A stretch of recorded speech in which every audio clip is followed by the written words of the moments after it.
Hey everyone, today I'm going to show you how to make gluten-free, soy-free, dairy-free sourdough starter. And it's a 3-day process to get it started, but I've already got 3 days worth, and we'll get into that in a minute. This is also for people close to my age that remember friendship dough. This is a version of it.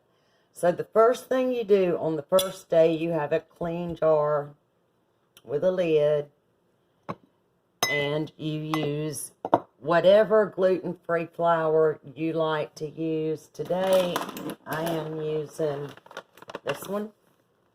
It's Ancient Grains, and I got that from Amazon. I love it. That's probably one of my favorite flours to use.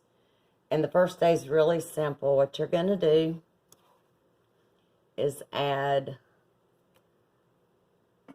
1 cup, as a half, and here's our other half, 1 cup of flour,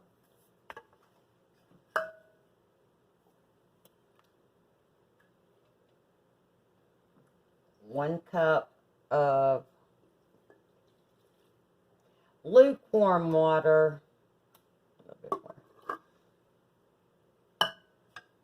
and that's it. You're going to stir it really, really well.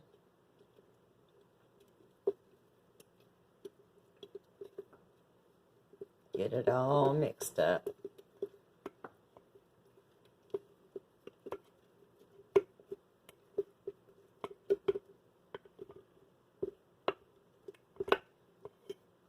And that's what you've got.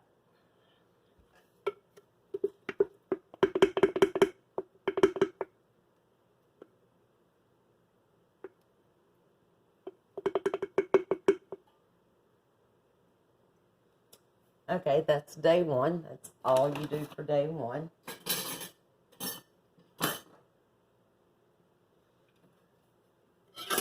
You're going to put the top back on it and set it in a warmer place in your kitchen.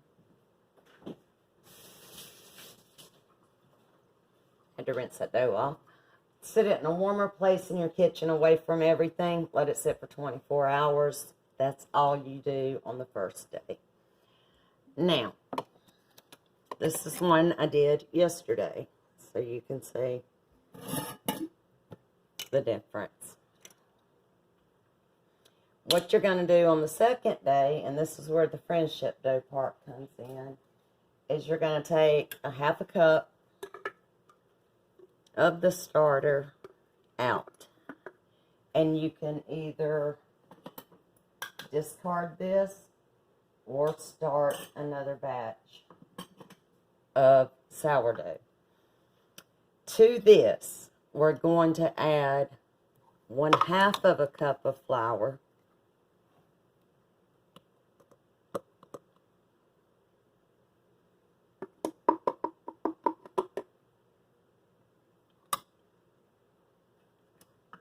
a 1/2 of a cup of water,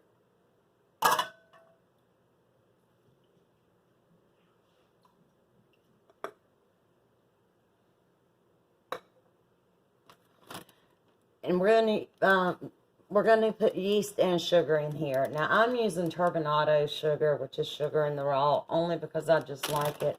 And I grind it up in my spice grinder to where it's almost the consistency of a powdered sugar. And we're going to add 1/2 of a teaspoon of the sugar.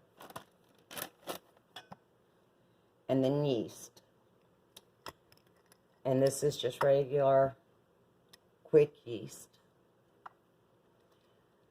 And with this, we're going to add 2 1/4 teaspoons.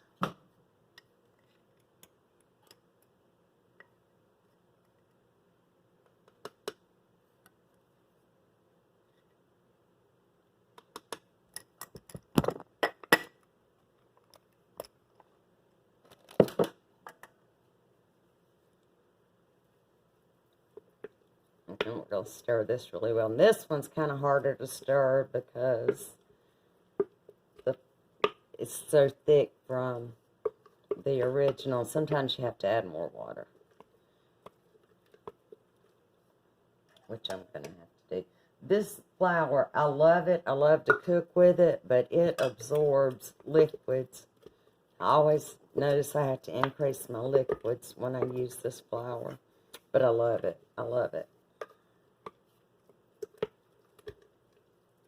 And I'm going to tell you the truth, I usually get my husband to do the stirring, but he's at work right now.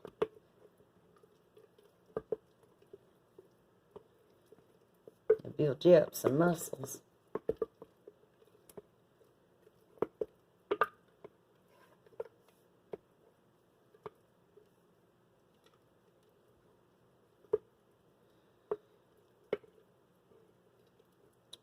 Okay.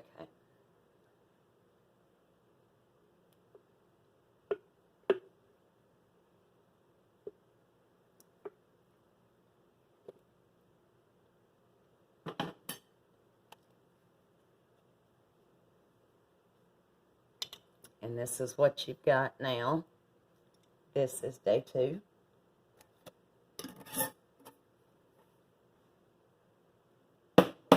Yes, I have to use my little cheat sheets.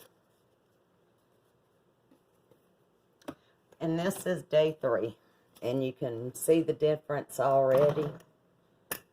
It's already starting to work. And again, what you're going to do with this is the same thing you did a minute ago. You're going to take out a half a cup of it. And again, you can either discard this or start a new batch. And what I think is great is that it's really inexpensive. And once you get it started, it lasts forever. You never have to throw it away. You just have to keep feeding it. And I'll tell you how to do that in a minute. You have to keep feeding it. But this is a great Christmas gift for your gluten-free friends, relatives, whatever. Just get a jar from the dollar store and just make up some sourdough starter. And then stay with me because we'll have a video on sourdough bread too. And after this, probably not today, it'll probably be tomorrow. But your sourdough is not going to be ready for 3 days. Okay, on the 3rd day, again, we just took a half a cup out. We're putting a half a cup in.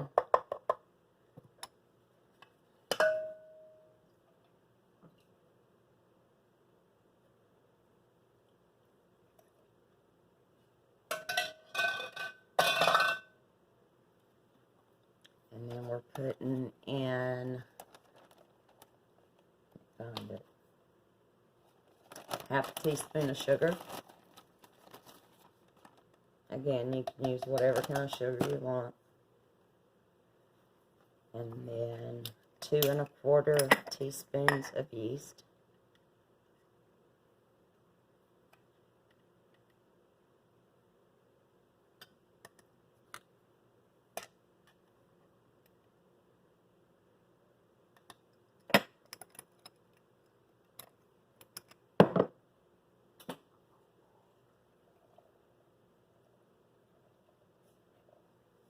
Now this is going to grow in, just, you saw how the difference in the size. This will grow. That's why you have to take the quarter or the half a cup out before you feed it. But if you don't feed it, the yeast in it will die, and then your starter's no good. I usually have a large jar in the refrigerator. I had gotten so much, though, it took over my refrigerator. I had to let some of it go. I hate that. But down here, down south, I don't have many gluten-free friends. Now, when I lived in Kentucky, I did, but there was a lot. But I just don't know of anybody hardly here that's gluten-free. I told you, I usually let my husband do this stirring because it does work you out. And remember what it looked like with all the air bubbles in it? They're fixing to be gone. And tomorrow, it'll be big again. And you can see it's a softer consistency now that it's a little bit older. Now, on the third day after you feed it, you put it in the refrigerator. Day 1 and day 2, it stays out on the counter, on wherever you can have it in your kitchen. Hold on, I gotta wash my hands.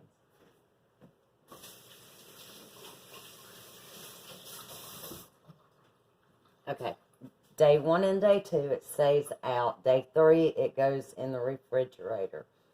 After this third day, you are going to feed it only once a week.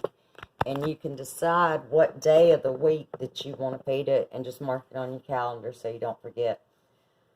And like I said, it lasts forever. You can, as long as you keep feeding it, keep taking care of it.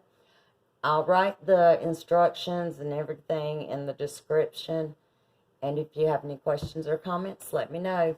If you like this video, please click like and subscribe to us so you don't miss out on any of the stuff coming up.